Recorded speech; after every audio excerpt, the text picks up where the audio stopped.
Bonjour à tous, bienvenue sur le podcast hebdomadaire de la cellule. Aujourd'hui, nous sommes en plein cœur du mois et nous avons notre ami Pika, Thomas Munier, qui est venu avec un thème de podcast fantastique.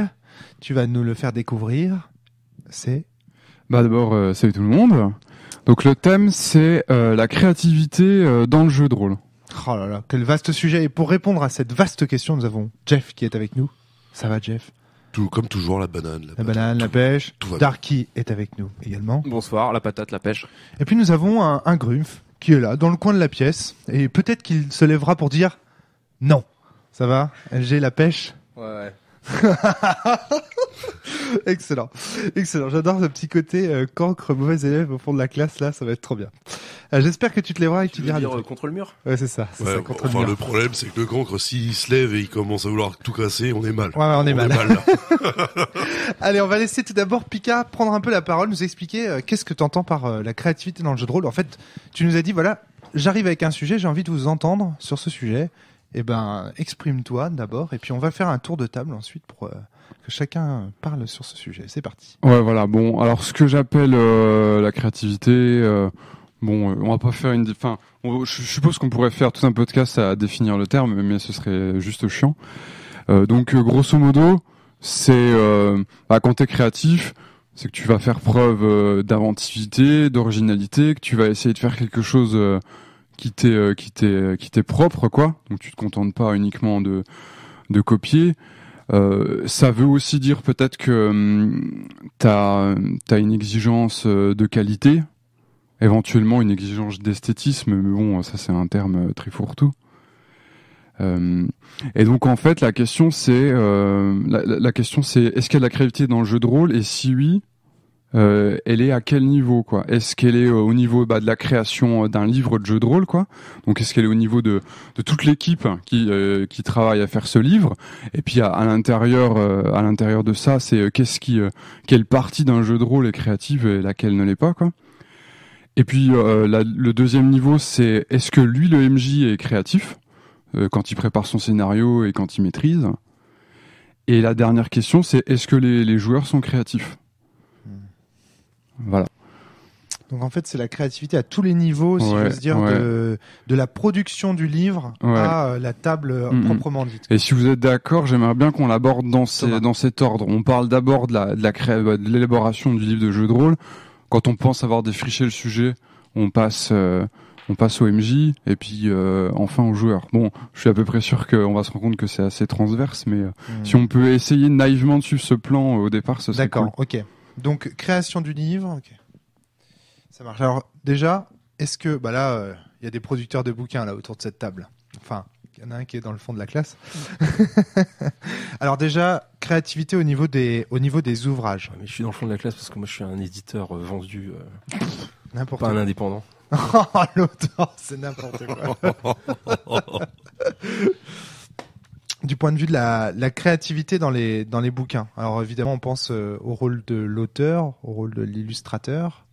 Toi, par exemple, Thomas... L'équipe éditoriale aussi. Hein. Ouais. Toi, Thomas, par exemple, t'as tendance justement à ne pas être créatif, Thomas Munier, au niveau des illustrations sur parce que tu vas les chercher sur Internet, sur un site là qui est super, avec plein de photos géniales. Moi, mes images pour mes jeux, je vais les chercher sur Flickr et je récupère des images en Creative Commons. Alors après, j'essaie d'être créatif dans le sens où je fais des photomontages avec, quoi. Je les utilise pas brutes de décoffrage, quoi. Est-ce que moi, en tout cas, il y a un truc que ça m'inspire tout de suite, le thème de la création du bouquin. Si je peux prendre la parole, ça vous dérange pas si je commence? Vas-y. Il me sourit. Je parle trop, voilà. Moi, il y a un truc qui ça m'inspire direct. C'est toutes les problématiques que j'ai eues autour de la création de sens. À savoir que moi, comme je suis pas un gros éditeur implanté, comme disait Grumpf, j'ai pas tous les moyens hollywoodiens pour produire. J'ai pas les publicités sur TF1. Donc du coup, j'avais une limite en termes non plus, on est juste le bonnet d'âne. J'avais une limite en termes de mise en page, en termes d'illustration aussi, parce que j'avais pas les moyens de payer un illustrateur comme ça. Et donc ça m'a poussé à être créatif dans le sens où, étant donné que j'avais énormément de contraintes, que je pouvais pas faire par exemple de la couleur, donc j'étais contraint en noir et blanc parce que sinon la couleur c'était trop cher à mon échelle, que j'avais pas je connaissais pas non plus des illustrateurs capables de. Je parle pour le premier, pour la première édition, parce qu'après, c'est là que j'ai commencé à gagner de l'argent, à faire les premiers JT et tout ça, et c'est là que j'ai commencé.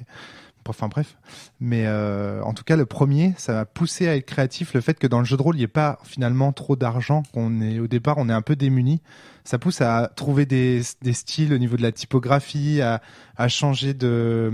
Et ça je trouve ça marrant dans le milieu du jeu de rôle, le fait que comme on n'a pas beaucoup de moyens, eh ben on soit justement très créatif dans la façon dont on met en œuvre en fait le spectacle en fait.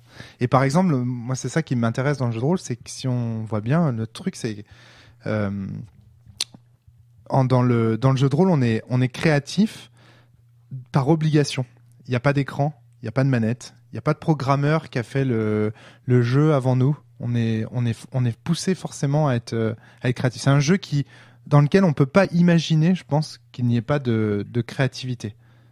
Alors que devant la télévision, en écoutant la radio, on peut écouter la radio sans pour autant imaginer même ce que les gens y racontent, etc.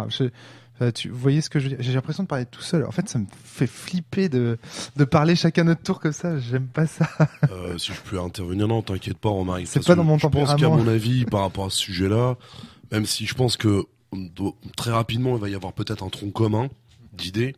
Je pense que finalement, on a tous notre idée là, sur la chose. Moi, personnellement, si je peux rentrer là-dessus, donc avec, excusez-moi, donc je dirais autour de la table, je pense que les moins expérimentés dans la première étape, c'est Darky et moi, grosso modo, à peu près au même niveau. Donc moi, ce que je dirais. La première chose. Toi, t'as écrit quand même un jeu amateur au moins. J'ai rien fait de figé, si tu veux. J'ai déjà repris des choses existantes. Je m'investis. Il y a un parasite au niveau du micro, c'est pour ça. On entend encore le vent. Ouais, c'est bizarre. Ouais. On va le poser là peut-être. Ouais. J'ai pas vraiment produit quelque chose, si tu veux. Moi, je reste pour l'instant au niveau. J'ai écrit des scénarios. J'ai fait plus ou moins des JDR amateurs, mais sans forcément les paginer et compagnie, les rendre disponibles en PDF si tu veux. Donc pour moi, je pense que j'en suis à l'étape en dessous quoi encore. Mais toujours est-il, moi quand tu me parles de création et compagnie dans la première étape, c'est-à-dire qu'on appelle ça l'équipe qui va concevoir et compagnie, moi j'ai l'impression que c'est plutôt, il y a un terme qui me vient en tête, c'est l'enfanter. Moi j'aurais tendance à me dire déjà, ça va prendre un peu de gestation, réfléchir un petit peu à l'univers. Partons bien évidemment que c'est pas une adaptation d'une œuvre déjà toute faite, dans lequel tu as déjà un univers. Moi, je vais déjà prendre le temps de réfléchir à un univers, si c'est pas déjà un univers qui est déjà fait. Alors, excuse-moi, mais si t'adaptes, donc du coup, si t'adaptes un univers, t'es pas créatif, quoi. Je m'attendais à ça. Je m'attendais à ce que tu me poses cette question-là. Je te répondrai que non, t'es quand même créatif si tu t'adaptes quelque chose. Le travail est différent, c'est tout. T'es pas créatif de l'univers. Comme là, si tu veux, t'as pas mis la barre sur est-ce que c'est une adaptation ou est-ce que c'est un truc que tu conçois du néant jusqu'à la création, on va dire. Enfin, j'espère qu'on me comprendra. Mais comme t'as pas orienté vraiment la chose, pour moi, je fais qu'il y a une différenciation quand même. C'est soit une adaptation, soit c'est une création. J'espère ne pas vexer personne dans cette histoire.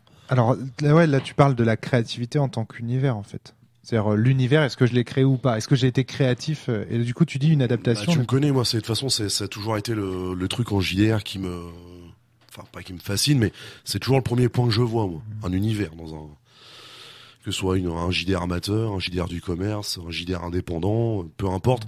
Je me focalise généralement sur l'univers, moi. C'est la première chose. Ouais, c'est ma première marche, moi. Ah, et donc, du coup, je comprends pourquoi. Okay. Donc, à la rigueur, tu seras plus intéressé par une équipe de jeux de rôle qui va inventer son propre univers, quoi. Ça va plus te parler, quoi.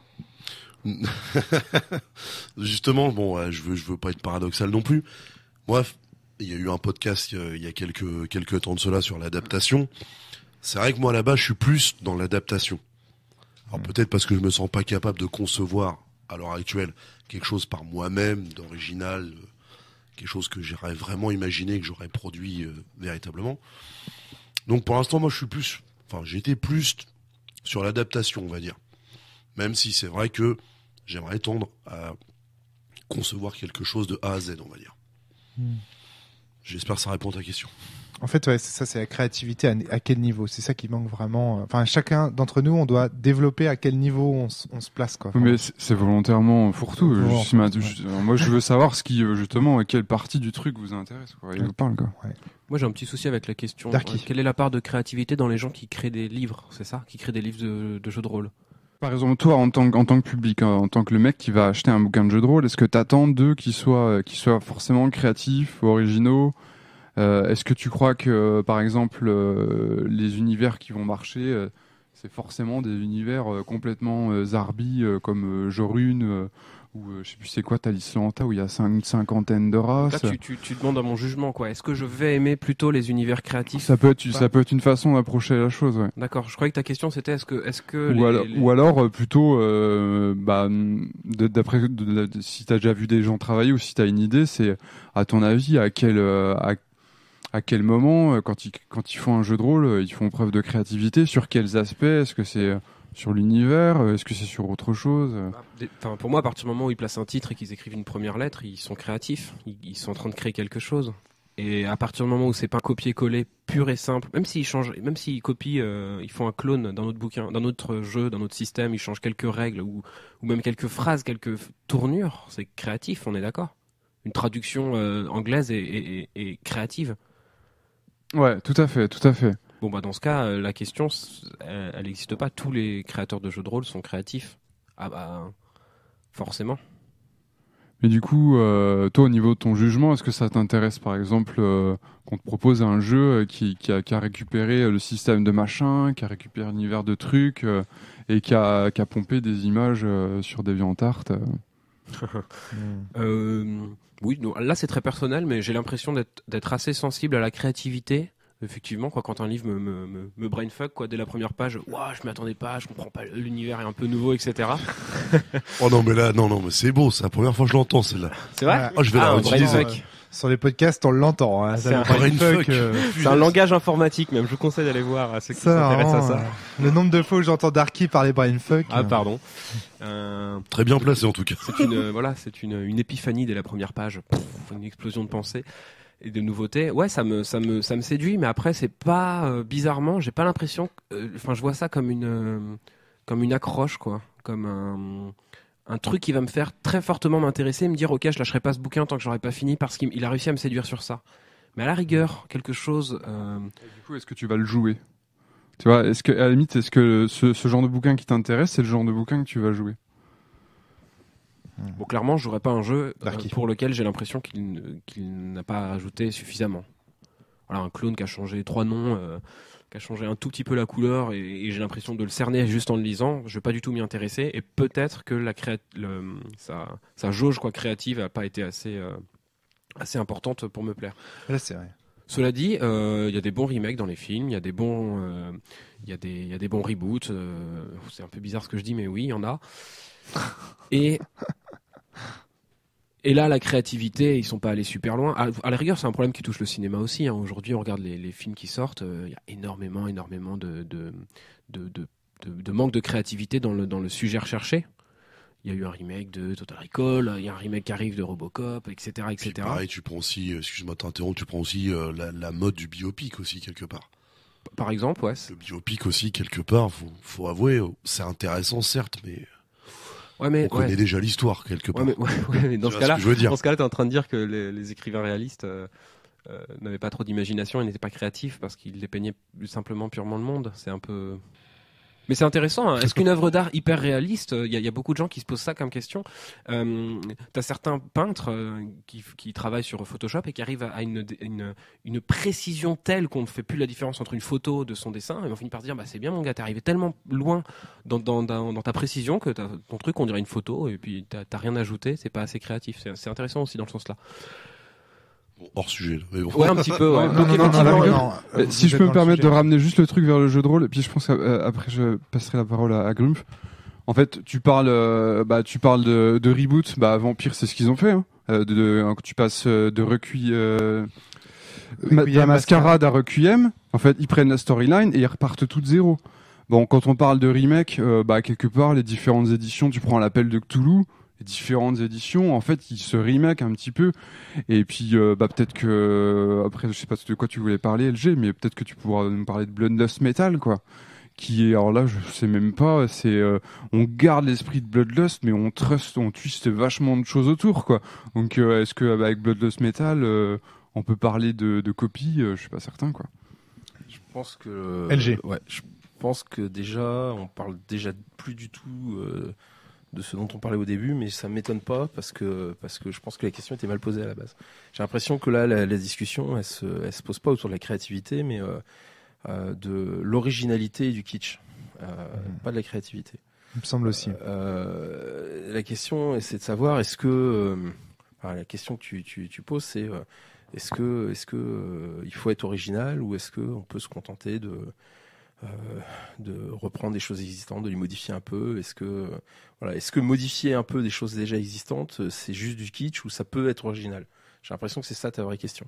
Parce que pour ce qui est de la créativité, je pense que la créativité, c'est d'abord une obsession, au sens où c'est un truc que tu fais parce que t'as pas le choix. C'est-à-dire qu'à un moment donné, alors ça peut durer, certaines personnes, ça dure le temps d'un projet. On se lève un matin et puis putain, faut qu'on écrive un truc, faut qu'on écrive un jeu.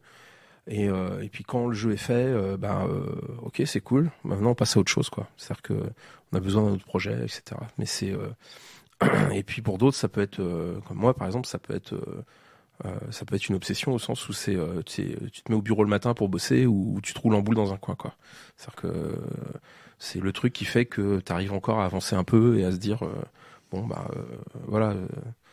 Donc la créativité en soi, c'est des questions de motivation, c'est des questions d'envie, c'est des questions d'investissement, c'est des questions de choses qu'à un moment donné tu as envie de faire et que tu fais et que tu vas au bout ou pas, mais c'est ça la créativité. Par contre après, c'est vrai que c'est la question de l'originalité, c'est-à-dire on peut être parfaitement créatif en se levant un matin et en se disant bon, il faut que je me fasse ma version de Conan.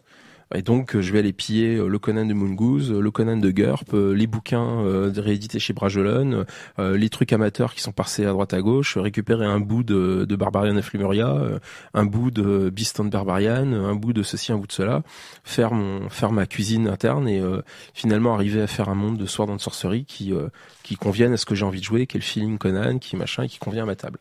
Et une fois que c'est fini, ok, j'étais au bout de mon obsession immédiate. Est-ce que c'est original? Est-ce que c'est de la création? Enfin, est-ce que c'est original ou est-ce que c'est du kitsch? Est-ce que c'est que de la reprise, etc. À la limite, je dirais que la question, si on se pose d'un point de vue de créativité, la question se pose pas en termes d'originalité et de kitsch. Et inversement, si on se pose en termes d'originalité et de kitsch, la question de la créativité se pose pas. Au sens où elle est annexe, où on s'en débarrasse, puisque dans les deux cas, elle est là. Donc je pense qu'il faut à un moment donné je pense qu'il faut resserrer peut-être ta question, notamment parce que cette question de création ou de créativité, quand tu vas redescendre sur les joueurs et le MJ, elle se pose pas du tout de la même manière, ou elle se pose pas dans les mêmes dimensions. Mais par contre, la question de l'originalité du kitsch, c'est-à-dire est-ce que à une question donnée, j'essaie d'apporter des réponses nouvelles ou est-ce que je recycle des réponses existantes pour une question donnée, effectivement peut se poser auprès des joueurs, peut se poser avec un principe de répétitivité, des mecs qui jouent, qui font du dungeon crawling depuis 30 ans et qui répètent les tactiques qu'ils ont mis au point il y a 25 ans et qui continuent à la répéter et qui descendent the largest dungeon in the world pièce par pièce et qui y arrivent parce que voilà, ils répètent, etc. Mais là, la question, elle n'est pas d'être créatif ou pas. Ils ont été créatifs à un moment et puis depuis, ils sont dans ils ont été originaux à une époque plutôt que créatifs et depuis, ils apportent pas forcément de nouvelles réponses. Mais c'est là aussi que se posent toutes les questions de savoir est-ce que par exemple un jeu comme Dungeon World qui veut faire du donjon comme donjon original. Est-ce que c'est juste une copie? Est-ce que c'est du kitsch? Est-ce que c'est original? Est-ce que ça apporte quelque chose ou pas? C'est toute la grande question que les gens se posent autour d'Apocalypse World, du moteur Apocalypse World. Ouais, mais Apocalypse World, finalement, on joue déjà comme ça. Pourquoi est-ce qu'il met des règles pour le MJ, etc. Bah ouais, j'ai une bonne question. Et en même temps, est-ce que c'est pas aussi apporter de nouvelles réponses à des questions déjà posées? Auquel cas, c'est pas kitsch, c'est original. Et ça sert ou ça sert pas. Mais là, la question est donc pas la créativité, en fait. D'accord. De ce point de vue-là, du coup, ma première intervention est un peu décalée. C'est pas du tout comme ça que j'avais imaginé le sujet, mais du coup, parlons de l'originalité. Alors, du coup, Jeff. J'ai peut-être tort en même temps. C'est je donne mon avis de. Non, mais moi, je suis vraiment entièrement d'accord avec ton analyse du sujet et tout ce que tu as dit. Bon, juste pour rebondir sur ce que vous venez de dire, pour moi personnellement, je pense déjà autour de la table, personne n'a tort, personne n'a raison. C'est des points de vue tout simplement. Mais je dirais peut-être pour faire un lien entre ce que disait LG et disait Eddie Pika comme question. Je pense que quelque part, c'est prendre un axe par rapport à sa création. Je m'explique. Est-ce que ta création tu vas l'aborder dans un axe, je dirais, conformiste quelque part, c'est-à-dire que tu vas prendre tu vas t'inspirer de choses existantes et compagnie, et ça va être finalement ton propre traitement qui va être original, et dans ce cas-là, créatif. Ou est-ce que ça va être un autre axe, je sais pas, je dirais visionnaire quelque part, où tu vas te dire, je vais aborder quelque chose, je vais aller sur un terrain dans lequel personne d'autre n'était parti avant, entre guillemets, peut-être le côté un peu pionnier, quoi, Horizon, ce genre de choses. Ou moi, j'en vois que 3.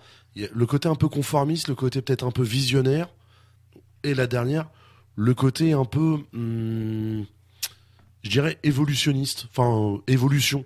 C'est-à-dire, tu vas aborder la chose en te basant sur ton expérience, sur ce que tu as vu, et tout, on va dire, pour essayer de faire mieux que les précédents. Voilà. Un petit côté, je vais ajouter ma pierre à l'édifice. Voilà. Je pense que, enfin, moi, c'est les 3 axes qui me viennent en tête comme ça, à brûle pour point, si je dois faire un plan. Juste, ouais, en fait, si je voulais, LG, tu disais qu'il fallait qu'on resserre les boulons du sujet, mais en fait, je t'ai fait un sujet tout déboulonné, parce que ce qui m'intéresse, c'est toi, comment tu les resserres les boulons, quoi, en fait. Et du coup, ça m'a vachement intéressé ce que tu disais, parce que, t'as dit, non, moi, ce qui m'intéresse, c'est ça, quoi. En fait, moi, c'est ce que j'avais noté aussi au départ. J'avais noté, est-ce que l'originalité, en fait, par moi, le sujet, j'avais noté ça comme ça. J'avais dit, est-ce que finalement, l'originalité, ça existe vraiment? À savoir que toute création, quelle qu'elle soit, c'est jamais qu'une chimère, des morceaux de ci, de là, piochés à droite, à gauche. Et ce qui compte, c'est finalement quel morceau on a sélectionné pour sa recette à la fin, quoi. Quand tu donnais l'exemple de Conan tout à l'heure, tu te lèves le matin, tu te dis je vais faire un Conan, c'est ça en fait que tu es en train de faire.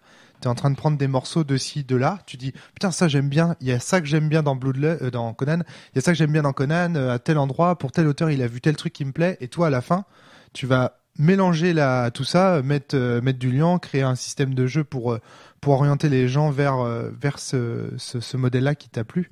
Et c'est ça en fait. De toute façon, vous connaissez le proverbe, hein, l'originalité c'est un plagiat dont on reconnaît pas les sources. Et voilà, enfin je veux dire c'est typiquement ça. Enfin ça fait longtemps qu'on sait qu'on peut pas avoir d'imagination sans une connaissance du monde ou enfin des bases. Plus tu connais le monde, plus tu peux avoir de l'imagination, puisque c'est le principe de faire se toucher des neurones qui normalement devraient pas se toucher. De faire coexister des faits qui devraient pas coexister, et c'est de là que naît la poésie, c'est là que naît c'est là que vient créer enfin le fait d'amener des choses qui n'existent pas. Maintenant je pense que la grosse différence c'est effectivement d'utiliser du matériel qu'on reconnaît, et après ou pas, et ensuite éventuellement d'assumer. Tu parlais de Bloodlust, on a clairement fait un remake, donc c'est du matériel connu, reconnu,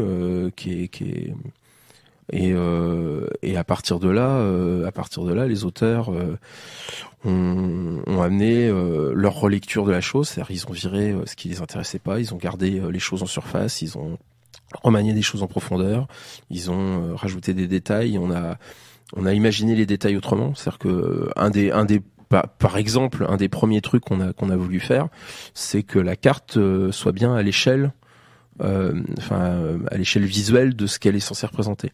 Parce que quand tu prends les cartes de la première édition, t'as l'impression de pouvoir traverser l'Antarctique en 15 jours de voyage, alors que c'est 4000 kilomètres, quoi. Donc déjà, rien qu'en redonnant de l'espace, etc., en essayant de retordre les distances sur la carte et dans les descriptions, ça a changé énormément de choses dans le jeu et dans la perception qu'on pouvait en avoir et qu'on pouvait en donner, etc. Donc c'est des petites choses comme ça, mais pour autant, ça se base sur un travail déjà existant et assumé comme existant. Après, on peut faire la même chose sur on prend d'autres jeux ça se base sur des choses des inspirations, des trucs qui nous plaisent, mais qu'on n'assume pas forcément ou qu'on assume de loin sans forcément aller chercher le matériel exact, réel, etc. Donc la créativité au niveau d'un livre, parce que en fait il me semblait qu'il y avait plusieurs étapes dans le plan que tu nous proposais, Pika, c'est-à-dire qu'il y a un peu le côté le livre, comment les règles qu'on transmet au meneur, et ensuite le meneur et ses joueurs, en fait, c'est ça. Ouais. Et du coup dans le livre, où est-ce qu'on retrouve cette créativité, cette originalité tu te dis tiens, et moi j'ai un super exemple. Quand j'ai rencontré le Grumpf, il était un des premiers en France à faire ce tout petit format John Doe. Et il m'a expliqué par A plus B, le premier jour où on s'est rencontrés, tu m'as expliqué pourquoi est-ce que tu trouvais que c'était l'avenir du jeu de rôle. Et moi, il m'a convaincu. Et c'est pour ça qu'aujourd'hui, par exemple, Sens Sexology, c'est un livre de poche. Et en fait, alors qu'en fait il est énorme et que c'est pas du coup c'est marrant parce que j'ai pris le truc du livre de poche de Grumpf, mais en même temps c'était pas du tout accessible, comme il m'avait convaincu en me disant il faut que ce soit lu l'après-midi, joué le soir avec tes potes. Or Sens c'est un petit peu plus épais, donc en fait théoriquement je respecte pas ce que t'avais dit, mais quelque part sur le livre comprendre les notes de bas de page. Ouais voilà, c'est ça en plus.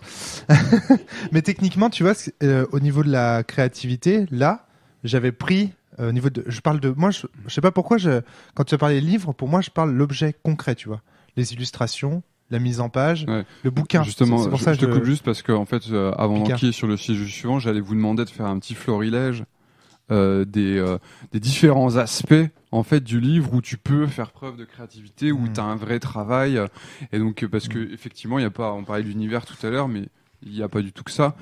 Tu donnes un super exemple inattendu avec le format du livre. Voilà. Tu dis clac, tiens, en passant de A4 à A5, ou c'est même plus petit. Tu vois, finalement, en fait, là, on a une vraie nouvelle idée, quoi.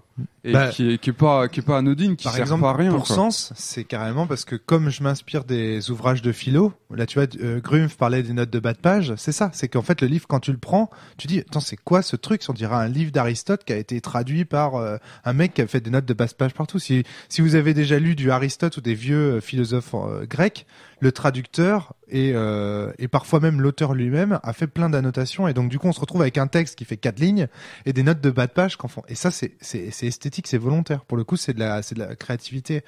Un autre point par rapport à Sens, mais aussi par rapport au format, c'est est-ce qu'on le diffuse en PDF ou pas. Par exemple pour Sens, j'ai dit non typiquement au PDF parce que en PDF, lire des notes de bas de page, c'est insupportable. Avec ta souris, tu navigues du haut vers le bas, c'est insupportable.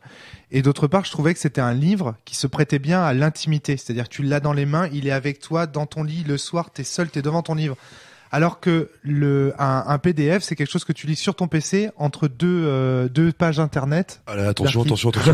Rome ne connaît pas les liseuses, qu'on lit dans notre lit et qu'on ne scrolle pas dans le bas. Si tu veux, à l'époque, ça n'existait pas. À l'époque, quand Sens est sorti, ça n'existait pas. Et ça c'est un premier point. Mais d'autre part, je trouve que Sens est un jeu qui se prête bien au livre papier. Parce dans Sens, il y a une analogie entre le livre et les runes qui sont présentes dans le jeu. Et donc, du coup, l'avoir sur un fichier informatique, c'était contre-immersif et voilà. Donc, là, tu vois, créativité directe. Enfin, au niveau du format, je pense, la manière de diffuser, c'est aussi... Darky parle des liseuses. Et en fait, moi je sais que mes jeux, j'ai fait tous en A5, et notamment parce que je sais que pour la liseuse, c'est assez optimal comme format, quoi. Effectivement, oui, c'est vraiment pensé à fond le livre. L'autre jour, je regardais L'Ordre du Contrevent. Il y a une créativité dans ce bouquin. Les pages sont numérotées à l'envers. On commence à la 800e page, et puis plus ça va, plus tuc, c'est un compte à rebours. C'est brillant. C'est brillant. Par rapport au bouquin, et c'est là que j'en reviens au premier point que je voulais dire et que j'ai mal exprimé au début de ce podcast, parce qu'effectivement le sujet n'était pas encore si bien balisé que cela. Les contraintes que chacun d'entre nous a de par les logiciels qu'il utilise, les joueurs à qui il veut le transmettre, etc., nous poussent là aussi à être créatifs. Et ça. Alors, être créatif, non. À trouver des réponses. Mais les réponses. Trouver des réponses, ouais. Ouais, mais les réponses peuvent déjà exister ou être nouvelles. D'accord, excuse-moi. Ouais, tu vois, c'est encore une fois, la question, c'est pas la créativité. D'accord, oui. La question, enfin, je pense qu'à chaque fois, on est face à des. Ce qui va devenir intéressant dans un jeu, ou dans un bouquin quelconque, enfin, dans toute création au sens large, artistique ou pas d'ailleurs, c'est la réponse. On cherche à apporter des réponses à des questions qui peuvent être des questions très personnelles et qui n'ont pas forcément qui sont même pas forcément formulées de manière formelle. Et puis où ça peut être des questions extrêmement pratiques, effectivement, le format du bouquin, le type de papier qu'on va utiliser, le type de logiciel qu'on doit utiliser, le type de jeu, dans le jeu de rôle en tout cas, comment est-ce qu'on présente des règles et qu'est-ce qu'on met dedans, dans quel ordre on les met, pourquoi, comment, est-ce qu'on met les règles avant la création de perso, après la création de perso, avant le monde, après le monde, etc. Tout ça, c'est des questions complètement pratiques. De la même manière quand on écrit un monde, on a quelques idées générales de j'aimerais bien qu'il y ait ça dans le monde et qu'il y ait telle ambiance, tel truc, etc. Il y a tout à un moment brainstorm et puis après il faut structurer ça. Et puis il faut se dire, faut apporter des réponses. On a soulevé des questions, on apporte des réponses. Et les réponses, ça va être quel type de méchant, quel type d'opposition, quel type d'adversaire, quel type d'aventure, quel type de scénario, quel type de personnage, pour quel type de joueur. Enfin, typiquement, si on veut pousser dans ce que vous aimez ici, enfin des genres de questions que vous vous posez sans doute beaucoup et qu'on se pose aussi. Je veux dire, nous pour Exil, on a écrit quasiment Exil, enfin on avait pratiquement fini d'écrire Exil quand tout d'un coup on s'est dit mais au fait on joue quoi? C'est-à-dire que c'était un monde il y avait des règles classiques. Dans tout jeu de rôle il y a des règles, donc il y a des règles. On a un monde super poussé avec des détails dans tous les sens, super parce qu'on avait pensé à tout, la politique, l'économie, les égouts, l'énergie, les ceci, les cela. Et puis à un moment donné on se fait mais quand on lance une partie, là pour l'instant, les joueurs on leur dit créez un perso puis on se démerdera, on vous trouvera un scénario. Mais en réalité, qu'est-ce qui fait que les joueurs vont aller à l'aventure? Qu'est-ce qui fait qu'ils vont être différents des autres? Qu'est-ce qui fait qu'ils vont être ensemble? Qu'est-ce qui va les tenir ensemble, etc. Et on a vaguement bricolé un truc qui s'appelle l'hypersensibilité. Et le syndrome d'hypersensibilité chronique. Et on a vaguement, Manu avait bricolé ça. Ça nous a pris un peu de temps quand même pour trouver l'idée et la ranger dans le bon sens, mais c'était complètement un rajout par rapport à des questions qui se sont posées tard dans le jeu, par exemple. Aujourd'hui, c'est des questions. On commence par se poser cette question-là, en fait. Bah oui, absolument. C'est ce que j'allais dire. Voilà, aujourd'hui, on commence par se poser. Et des fois, peut-être à tort, parce que peut-être qu'il y a des jeux où on devrait pas se poser cette question. On devrait juste écrire le monde et puis laisser les gens se trouver la réponse. Tu vois. Mais typiquement dans Oltré, c'est parti d'abord de cette question. Qu'est-ce qu'on joue et comment on va y jouer? Quand je joue à Panopticon, donc mon jeu cyberpunk, on joue des journalistes. La question c'était, ok, on va jouer des journalistes dans un monde cyberpunk. Ok, comment on y joue? Donc après on apporte des réponses. Alors les réponses, ça peut être effectivement des réponses originales au sens où on trouve pas de réponses autres ou déjà faites ou qu'on a déjà formulées par le passé.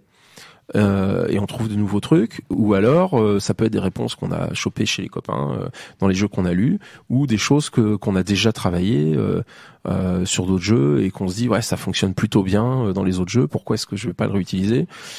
C'est comme ça qu'on invente un jour on invente les compétences dans le jeu de rôle et qu'ensuite il y a des compétences dans tous les jeux. qu'il y en ait besoin ou pas. Voilà, parce que la solution a été trouvée. Et puis après, par contre, on a besoin de compétences, mais qu'est-ce qu'on fait? Est-ce qu'on en met 2000? Est-ce qu'on en met 5? Est-ce qu'on en met est-ce qu'on en fait des métiers? Est-ce qu'on fait des grands domaines suivis avec des sous-spécialisations, etc. Donc chacun va travailler va trouver la réponse en fonction de ses propres obsessions, ses propres envies, ses propres intérêts, sa propre méthodologie, sa propre pensée, ses schémas de fonctionnement.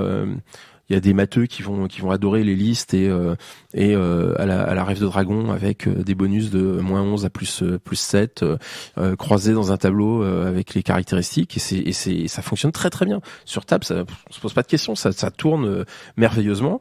Et puis mais sauf qu'il y a des joueurs qui supportent pas ça parce que tout de suite un tableau, des chiffres, oh, mon Dieu, il y a un blocage psychologique, donc il faut trouver une autre solution. Voilà. Et on peut jouer à Rêve de Dragon sans le tableau, avec juste une petite formule toute bête, très simple. Mais sauf que il faut la trouver, la petite formule toute bête. Donc il faut être mathématicien pour la trouver. Puis après faut jouer avec aussi, tu vois. Mais ça fonctionne.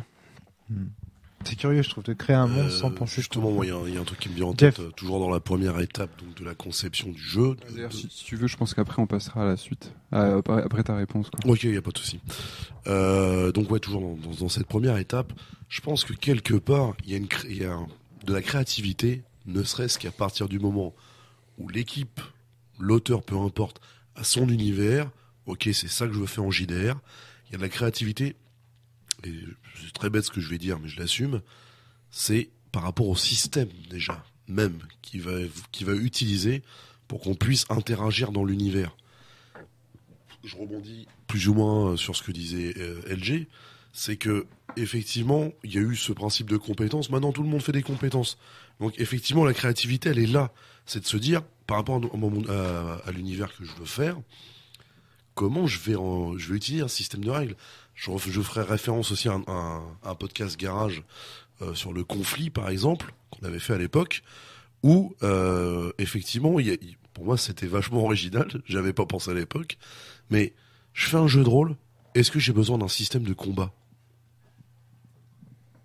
Bah, si entre guillemets mon JDR va pas aborder la problématique des combats, qui risque pas d'avoir de combat, bah, j'ai pas besoin de faire un système de combat. Alors que la plupart du temps, tout jeu de rôle que tu prendras, il y a au minimum un système de combat. Ou est-ce que tu as besoin de dés? Est-ce que tu as besoin d'une feuille de perso? Voilà. Est-ce que tu as besoin d'un MJ? Finalement, je crois que tu as un peu de ta créativité. Enfin, la créativité est là quelque part aussi, à ce niveau-là, je pense. On passe à l'autre point, qui est comment...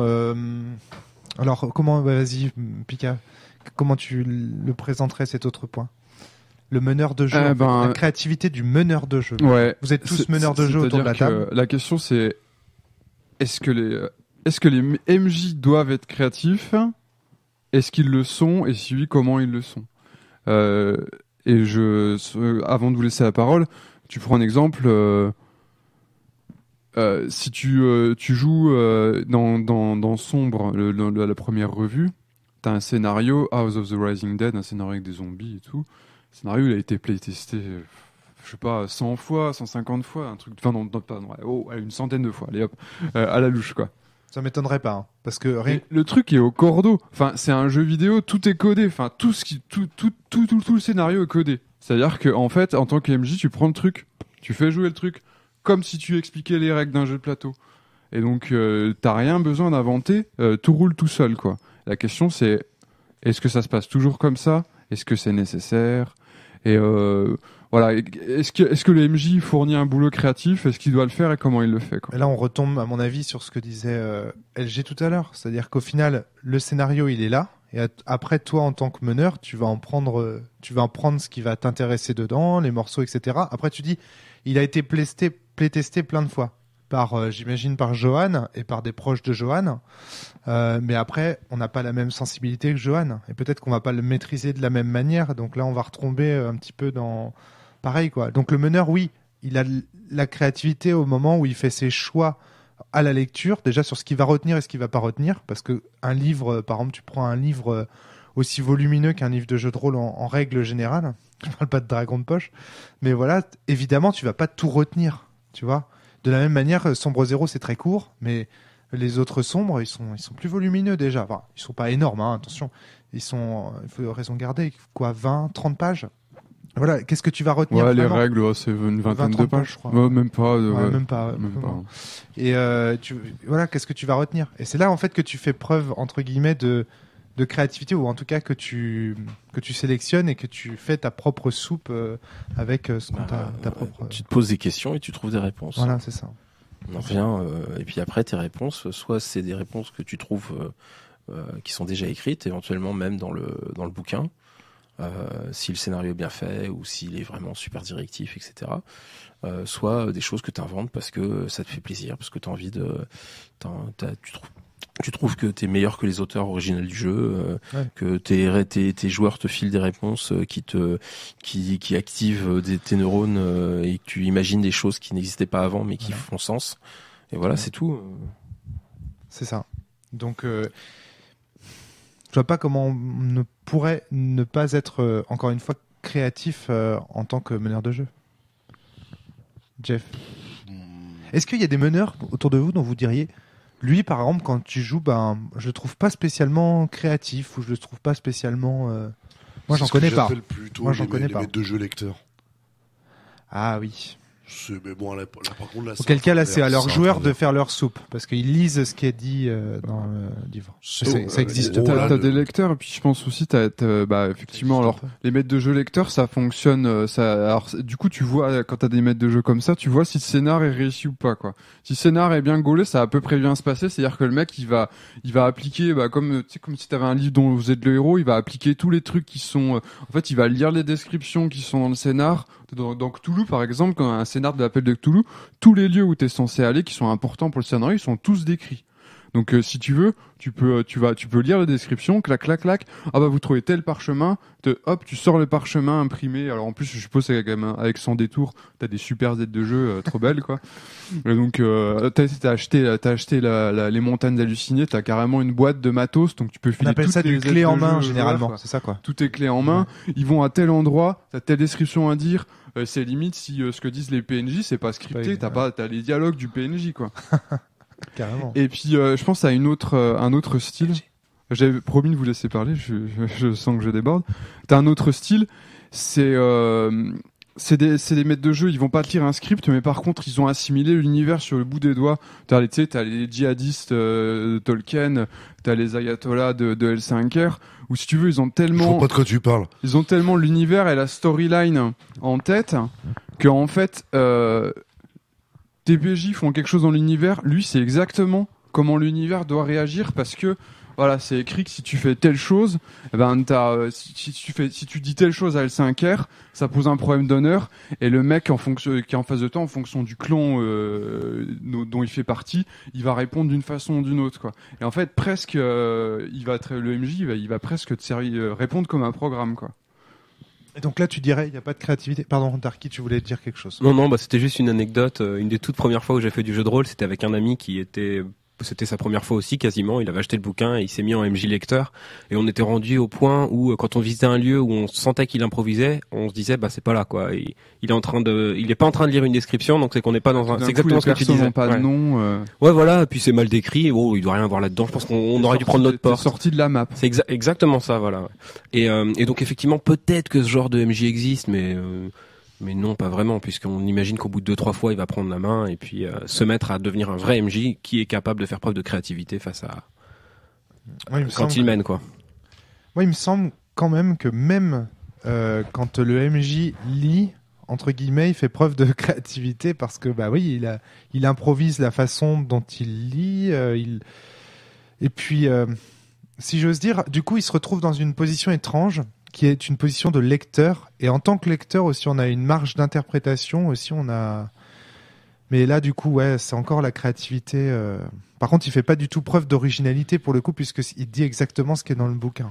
Si je peux me permettre, t'as Olivier Caïra qui explique que un jeu de rôle c'est incomplet, contrairement à un jeu de plateau. Dans un jeu de plateau, en fait, tous les cas de figure ils sont prévus et gérés par les règles. Tandis que dans un jeu de rôle, comme c'est un jeu de rôle, c'est impossible. Les règles, elles peuvent pas tout prévoir.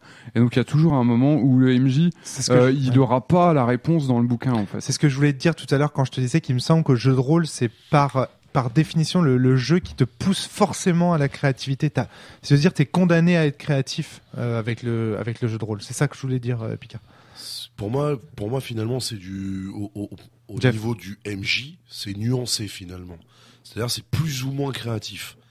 La seule frontière que je vois, moi, personnellement, c'est si t'es le genre de maître de jeu qui va utiliser des scénarios officiels, des campagnes officielles et compagnie, entre guillemets, du matos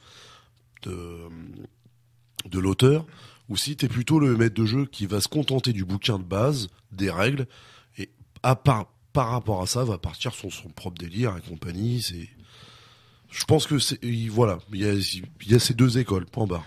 Moi, dans Sens, par exemple, j'ai pris un parti. Je suis désolé parce que je suis en bout de table, alors je vois pas qui veut participer si je coupe des gens. Je suis désolé. Non, t'inquiète. Dans Sens, par exemple, j'ai pris le parti de faire entre guillemets des petites nouvelles.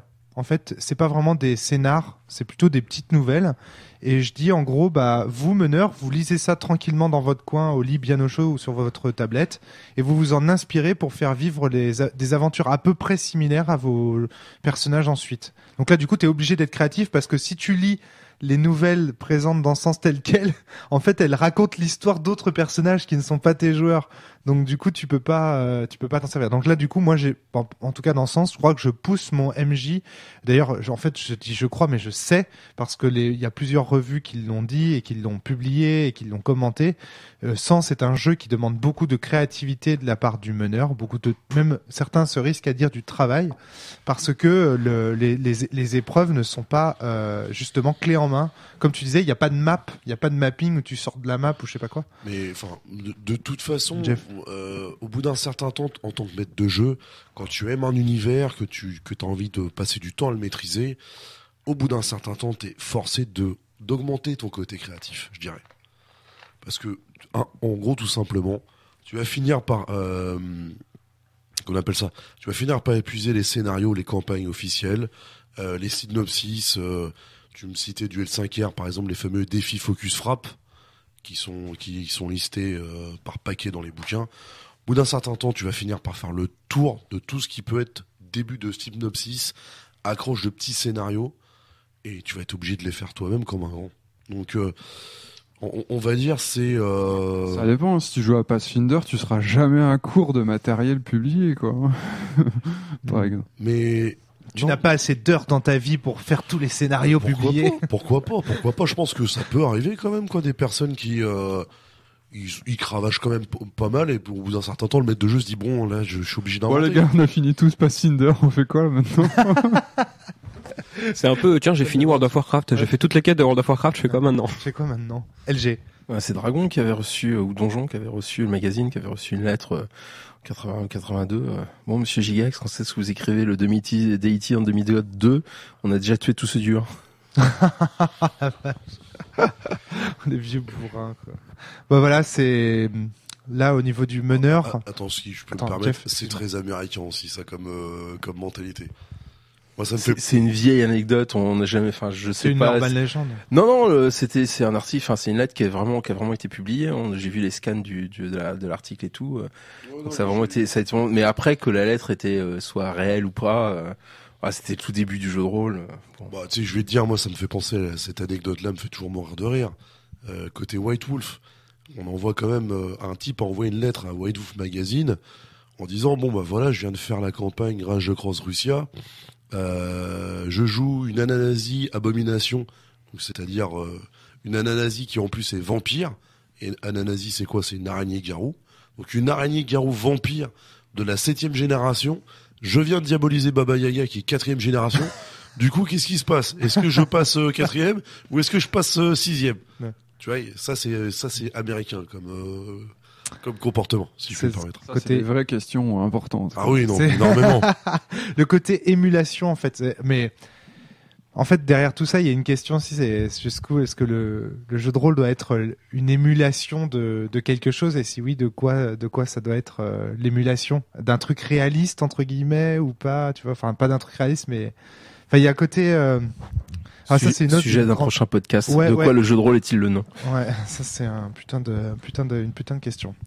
On passe à la suite, ou est-ce que tu Ouais. penses avoir fait le Bah, tour si sur le je peux me meneur? permettre, pour conclure, On pense. Ouais, tu parles pas des joueurs pour conclure sur le MJ et pardon, pour excuse-moi. passer à la suite. Ouais. Ouais, ce qu'on a vu, c'est que effectivement, entre le MJ qui lit le scénario, qui choisit des scénarios hyper balisés et qui va entre guillemets les lire, ou alors qui va utiliser des univers très très codés et qui va interpréter ces codes très fidèlement. Et puis le MJ, quand il achète un bouquin, il a déjà prévu qu'il allait remplacer les nazis par des loutres cybernétiques, qu'il allait tout passer sous GURPS et qu'il allait changer le format de dés. Il y a Merde, je suis reconnu. voilà, non mais quand t'es en conv, t'as des trucs comme ça, hein, des anecdotes. Il a encore pas acheté le bouquin que déjà il a fait son truc complètement, il a fait son propre monstre. Il y a vraiment tout un éventail de l'un vers l'autre, mais en fait même le MJ lecteur, il est obligé d'être créatif, même si c'était pas prévu, mais il va finir par sortir à un moment. Il sera plus dans la map et il va être obligé d'improviser, quoi. Je peux te poser une question, Pika. Pourquoi, quand tu as préparé ce sujet, tu as pensé MJ parce que aujourd'hui, on sait que le jeu de rôle peut facilement se passer du meneur, même si son rôle est réparti sur d'autres joueurs et tout. Mais ouais, t'es gentil de dire facilement. On va y venir. T'es en train de faire la dernière partie. Ah d'accord, ok. Je voulais juste te dire pour conclure sur le MJ. Moi, quand j'étais petit, je jouais à HeroQuest, le jeu avec des figurines. Et ce qui était marrant, c'est que t'as une dizaine de quêtes où tout est écrit. Alors, c'est vraiment un pur jeu de plateau, hein, parce que tout est scripté, quoi. Et en fait, quand t'as fini les 10 quêtes, c'est nettement plus rapide à faire que finir Deities and Demigods. Hein.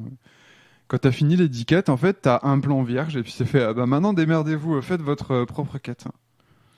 Déjà, vite fait, tu veux qu'on sorte des anecdotes HeroQuest, moi, il y en a quelques-unes que je peux te balancer. Donc déjà, effectivement, je tiens à dire que le podcast de la cellule n'est pas le lieu des anecdotes HeroQuest. On en a déjà eu pas mal ici. On est d'accord, ok, je ferme ma gueule. Si on pouvait avancer sur ce sujet. Donc, dernier thème, c'est... on a vu que les mecs, pour écrire le jeu de rôle, ils ont quand même dû un peu bosser. Également, le MJ, finalement, même avec un bouquin super fignolé, il est obligé de bosser de son côté. Ouais. Et finalement, le joueur, est-ce qu'il doit être créatif ou est-ce que justement il souhaite être tout sauf créatif? T'as jamais eu de joueurs qui te font 15 pages de background avant de commencer à jouer? Pika. Alors il y a cette créativité-là. Alors c'est ça, mais ces joueurs-là, par contre, une fois qu'il a écrit son background, qu'il le file au MJ, c'est le MJ qui contrôle tout le reste, quoi. Si tu veux, le joueur là, il veut une fois qu'il a commencé à jouer, il a pas envie d'inventer l'univers autour de lui, où il va pas rajouter réinventer des détails. Mais je suis pas d'accord. Enfin, je suis pas d'accord au sens où ça dépend complètement des joueurs. Mais oui.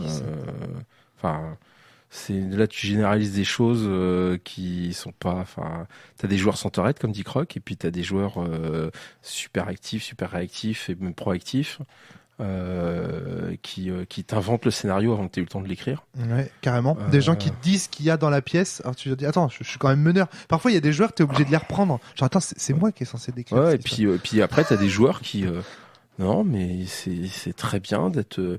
Ils vont juste intervenir une fois de temps en temps sur des choses, mais de toute façon, puis même ces joueurs-là, encore une fois, si on repart sur la question de la créativité en tant que trouver des réponses à des questions, à partir du moment où le MJ fait son boulot de poser les questions, les joueurs doivent trouver des réponses. Donc, pour toi, un meneur, c'est quelqu'un qui pose des questions. Ouais. C'est intéressant comme. Non, mais t'as raison, il pose des difficultés, il pose des questions. La première question, c'est vous arrivez dans une pièce, il fait noir, il y a 3 portes, que faites-vous? Si c'est pas une putain de question, la question originale. Je suis d'accord avec toi. Je veux dire, tout tourne autour de ça, quoi. Ouais, je suis d'accord. Et comme dit Alias, que faites-vous et habillez comment? Mais tu vois, justement, c'est loin de la question de Pika, parce que dans ce cas-là, les joueurs n'ont pas le choix. Là encore, le jeu de rôle ne leur laisse pas le choix. Ils doivent être créatifs. Quand le meneur te pose une question, tu dois être créatif et répondre. Tu dois, en tout cas, tu dois inventer des réponses, imaginer des réponses à des problématiques. Et ça peut passer par simplement faire un jet de dés, dire ok, j'utilise telle compétence et telle caractéristique. Ça peut juste être ça. Il n'y a Ouais. pas besoin, mais il faut juste trouver la bonne compétence et la bonne caractéristique. Sauf si le MJ te dit, OK, vous arrivez, il fait noir, OK, faites-moi un jet de ça. Auquel cas, là, t'as juste à lancer les dés, à la limite, mais c'est rarement ça. Ou si ça le laisse, ce n'est qu'une partie du jeu. Et le reste du temps, on te demande quand t'es joueur, on te demande quand même d'être, de trouver des réponses, d'être astucieux au sens premier du terme, quoi. Ouais. De trouver des astuces, de trouver, on te pose des énigmes, des puzzles, des questions, des charades qui prennent des formes très diverses, hein. Et à toi de poser des questions au MJ pour te faire une idée, quoi. Donc du coup, Pika, j'ai envie de te poser une question suite à ça. D'où te vient cette idée que le joueur aurait envie d'être passif? Alors, en Pourquoi fait, tu dis ça? je suis tout à fait d'accord quand Grumpf dit que la plupart des joueurs, ils ont envie de pouvoir réagir. Voilà, effectivement, si le MJ leur dit tout ce qu'ils doivent faire, ça va pas les intéresser. D'accord. Donc effectivement, si les joueurs ils ont envie qu'on leur demande justement ce qu'ils font, quoi, et inventer que le MJ leur balance des problèmes dans la gueule et qui eux ils se démerdent, qui sont inventifs pour trouver des solutions, quoi. Ou effectivement ils vont prendre comme le Grumpf le dit, ils vont prendre leur pied à imaginer un background de 15 pages. En fait, à partir de ce moment-là, en fait, avant que le jeu commence, Ouais. eh ben le joueur en fait il a imaginé sa partie d'univers parce qu'il va Carrément. imaginer une corpo qui lui court après depuis le début. Carrément. Il va imaginer sa femme, ses gamins. Il va te sortir 15 photos de son appartement, de sa moto, de son perso, tout ça. Mais en fait, la question que je pose, c'est par contre, c'est un problème qui est posé par la narration partagée. C'est est-ce que le joueur, à partir du moment où le jeu commence, est-ce qu'il a encore envie d'imaginer l'univers ou est-ce qu'il veut pas juste jouer son perso, tu vois? C'est-à-dire que si le MJ dit tiens, tu trouves une boîte fermée, quand tu l'ouvres, qu'est-ce qu'il y a dedans? Est-ce que le MJ, est-ce que le joueur, ça l'intéresse de Là, répondre tu à parles cette de la question, quoi. créativité sur l'histoire. Voilà. C'est ça, dans la narration partagée, la créativité. En fait, la créativité qui manque aux joueurs dans la narration qui n'est pas partagée, Jeu de rôle dans le jeu de rôle ouais. traditionnel soi-disant, c'est de la créativité sur l'histoire. D'accord? Mais par contre, il a de la créativité sur tout le reste. L'imagination, comment il imagine les scènes que son MJ lui décrit, comment il imagine ses réactions vis-à-vis de ces scènes, comment il s'interprète, comment il interprète son personnage, et c'est là qu'est sa créativité dans le jeu de rôle traditionnel. Et après, attention, il y a plusieurs types de jeux de rôle traditionnels aussi, et il y a aussi plusieurs manières de laisser. On peut laisser de la liberté, même sur la narration à ses joueurs. Il y a le jeu de basse dans la théorie du MJ, du jeu de rôle, pour parler de parce qu'en fait, là, indirectement, tu es en train d'introduire des concepts un peu forgiens dans ce podcast. Et voilà, c'est. LG, tu voulais intervenir, excuse-moi.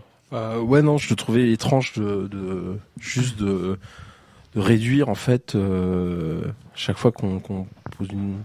Tu as l'air de réduire tes questions de créativité à des points extrêmement précis. Je sais pas pourquoi tu réduis... Qu'est-ce qui fait que tu réduis à ces questions-là? C'est-à-dire là, en l'occurrence, le fait que les joueurs aient envie ou non d'imaginer le monde, au-delà de leur personnage, ou simplement d'imaginer... ce que je veux dire, c'est que c'est une focalisation sur un truc extrêmement précis, extrêmement pointu de la question originale qui était plus large, de la créativité, en gros de l'apport du joueur en tant qu'imaginaire, etc. Et pourquoi est-ce que tu réduis comme ça pourquoi est-ce que tu focalises autant? Est-ce que il y a un truc Pour que derrière? tu me répondes ce que tu viens de me dire. Parce que, ouais. Ouais, C'est en fait, je fais l'âne pour avoir du son, quoi. Ouais, on peut te donner du son, ouais, mais On en donne à nos auditeurs, en tout cas. ouais. Mais non, mais après, mais c'est une question qui est pas inintéressante, au sens où de savoir qu'est-ce que tu peux faire pour forcer les joueurs, forcer au sens large, mais amener les joueurs à participer de telle ou telle manière au jeu. Est-ce que effectivement tu peux avoir un jeu qui va les amener à s'occuper que de leur personnage, essentiellement de leur personnage et de leur relation avec les autres personnages. On joue en ce moment à Monster Heart. C'est vrai que l'univers passe par les personnages. Et donc les questions que les MJ nous posent pour créer nos persos, etc. C'est des questions qui sont liées à nos personnages, donc directement à nous. Moi, quand je fais jouer à Oltré ou à Panopticon, etc., que je demande à mes joueurs d'imaginer le monde, enfin, d'amener des éléments du monde, des histoires, des choses, etc. Effectivement, ça concerne pas forcément leur personnage. Ça peut concerner des choses qui ne concernent pas du tout leur personnage, justement. Mais ça, c'est des outils qu'on met en place. Puis après, effectivement, tu peux avoir d'autres jeux où tu mets pas du tout ces outils en place parce que t'en as. C'est pas l'important. L'important, c'est comment les joueurs vont réagir. Quand je joue à DD4 avec cet après-midi avec les joueurs, j'attends pas des joueurs qui m'inventent le monde, voire même j'attends pas qu'on fasse de la narration partagée. Les descriptions, c'est moi qui les fais, j'amène les choses, etc. Par contre, j'attends qu'ils fassent preuve d'imagination pendant les combats, pendant les défis de compétences, etc. Pour trouver des solutions aux problématiques que je leur pose, qui sont les ennemis, le terrain, les conditions générales du combat ou de l'obstacle, etc. Donc là, j'ai l'impression que tu resserrais sur quelque chose qui n'est qu'un point particulier d'un truc beaucoup plus large. Est-ce que tu penses à un joueur de jeu vidéo qui joue dans un open world, par exemple dans un monde dans un monde tout ouvert, donc tu sais, un grand bac à sable si tu veux, comme GTA, etc. Est-ce que tu penses qu'il est créatif, un joueur de jeu vidéo Je pose la question à Thomas Munier. Parce que si tu me dis oui, ça veut dire que de toute façon, même si on a un meneur en face de nous qui a toute autorité sur l'histoire et tout ça, il restera toujours de la créativité aux joueurs. Pour répondre à ta question initiale, j'entends la critique de Grumpf sur ta question, c'est-à-dire qu'il remet en question ta question en elle-même. Moi, je veux répondre à ta question. Et je pense qu'il reste de la créativité quand même. En fait, je pense que... Mais par contre, il n'en a pas sur l'histoire. Il n'a pas de créativité sur l'histoire. C'est le programmeur qui l'a. Ce que vous... En fait, ce que vous nous expliquez, c'est que la créativité du joueur, il y a des milliards de nuances. Ouais, tout à fait. C'est-à-dire que effectivement, t'as des joueurs, ils vont arriver, ils vont même demander au MJ, s'il te plaît, par pitié, fais-moi un perso pré-tiré. Je veux surtout pas imaginer à quoi ressemble mon perso. Imagine mon perso. Ou alors à l'inverse, ça peut aller complètement à l'inverse où le mec non seulement il imagine son perso, mais il va imaginer toute une histoire de fou. Alors je viens de tel pays. Alors ce pays-là, il fonctionne comme ça. Et puis même effectivement pendant la partie, il va carrément dire, je vais aller dans le bar qui est tenu par Gus. C'est un vieux pote de l'armée et tout. Là, que c'est pas dans le scénar du MJ. Et puis ainsi de suite. T'as les fameux jeux anarchistes où là ça peut aller beaucoup plus loin. Je vais te donner un exemple. Une fois on jouait à Inflorenza, donc qui est un jeu à narration partagée. Je commence à décrire une ville. Et puis le joueur juste après moi en fait fait ouais ok il y a une armée qui arrive et ta ville ils la rasent complètement.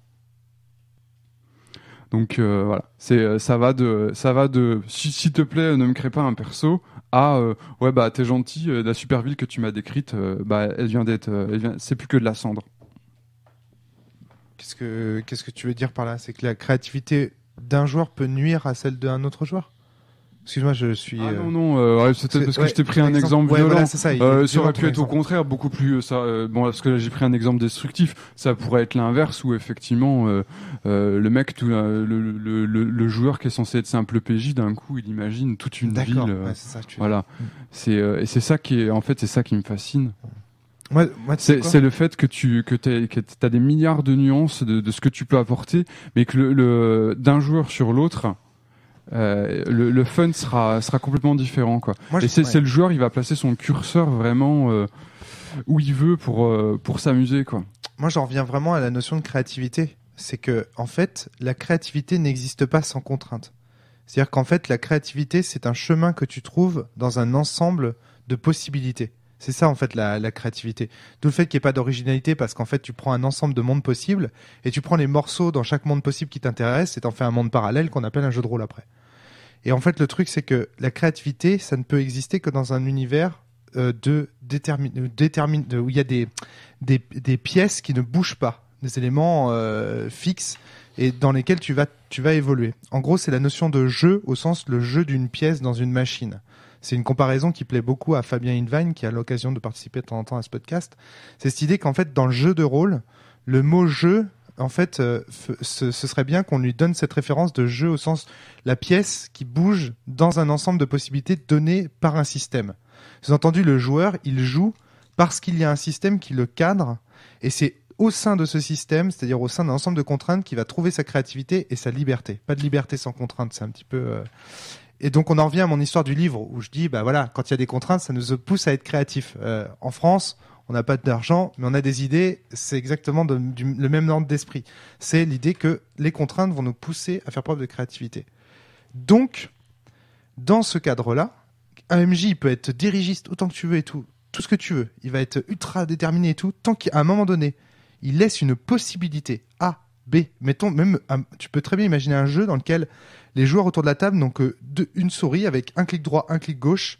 Et tu vois, tu as des règles, ils ont que 2 possibilités, tu vois. Typiquement, par exemple, Sombre, c'est un jeu dans lequel, moi, je trouve, ça me fait penser à du hack and slash. C'est-à-dire que du coup, on est toujours en train d'attaquer. Et c'est comme si dans Sombre, j'ai l'impression qu'il n'y a qu'une seule possibilité, c'est j'attaque. Et le système tout autour ne donne pas. Et ben, ce jeu, il est fonctionnel. Et la créativité, du coup, vient de quand est-ce que tu appuies sur le bouton attaque. Tu vois ce que je veux dire? Donc, ça veut dire qu'à partir du moment où tu as du choix, tu as de la créativité.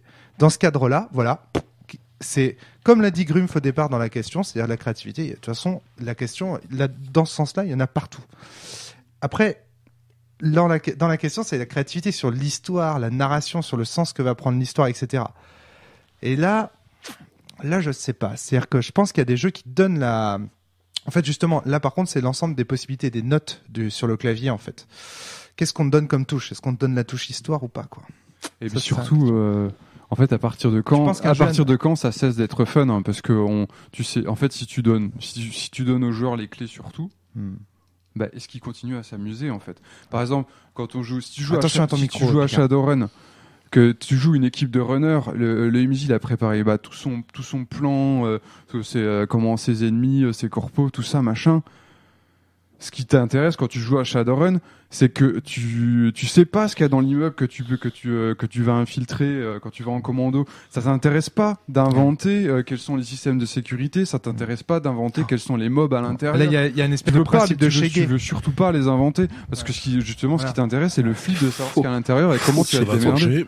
Enfin, oui. Ce que je veux dire, c'est que mon expérience perso de trucs d'action de type cyberpunk ou action moderne, techno-thriller, etc., dans lequel tu laisses la possibilité aux joueurs de se foutre dans la merde, d'inventer leurs propres obstacles, et tu leur donnes les outils de s'en sortir sans forcément être obligé de flinguer tout ce qui se passe devant.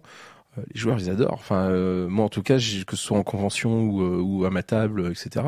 Les outils que moi j'utilise, donc les règles, le jeu d'intrusion, les points de débrouillardise, etc., font que c'est pas incompatible vos deux propos. Enfin, ce que je veux dire, c'est que après, encore une fois, ça dépend des joueurs. Moi, ma femme déteste tirer des cartes pour inventer des choses. Elle aime pas ça la gave. Elle passe son tour systématiquement, c'est pas son truc. Elle doit maîtriser une fois tous les 10 ans et il lui faut 10 ans pour écrire un scénario, quoi. Mais elle va être créative dans d'autres domaines. Mais elle va être créative dans la manière dont elle joue ses persos, dont elle trouve des solutions, dont tout d'un coup elle joue ses rapports sociaux, par exemple. Où elle fait d'un coup elle met en relation deux faits qui intuitivement deux faits qui ont pas forcément grand chose à voir, mais d'un coup elle fait oh putain, et elle voit des choses arriver et elle devine la fin des Rivières pourpres au bout de 20 minutes de film. Ça marque, qui n'a pas deviné la fin des Rivières pourpres au bout de 20 minutes de film? Mais non, enfin vraiment, elle le fait, quoi. Je veux dire. Et c'est ça, en fait, sa créativité, elle est là. C'est qu'en fait, elle est dans l'imagination, dans son interprétation, et ce qu'elle aime, c'est voir avant de voir, en fait. Mais ce que je disais, c'était que c'était pas parce que t'avais l'air de placer comme une espèce d'évidence. Les joueurs n'aiment pas, non, certains joueurs n'aiment pas et d'autres n'attendaient que ça, que les outils pour pouvoir le faire. Ouais, tout à fait. Bon, est-ce que on peut aller jouer? La question réponse suffisante. Enfin, est-ce que plutôt les réponses te satisfont, Thomas? Bah moi ça m'a bien intéressé. Bon on va réfléchir moins et puis jouer plus maintenant. Voilà, c'est ça exactement. Allez, à bientôt tout le monde. Réfléchissez moins, jouez plus. Salut, à la prochaine. À la À la prochaine. Salut.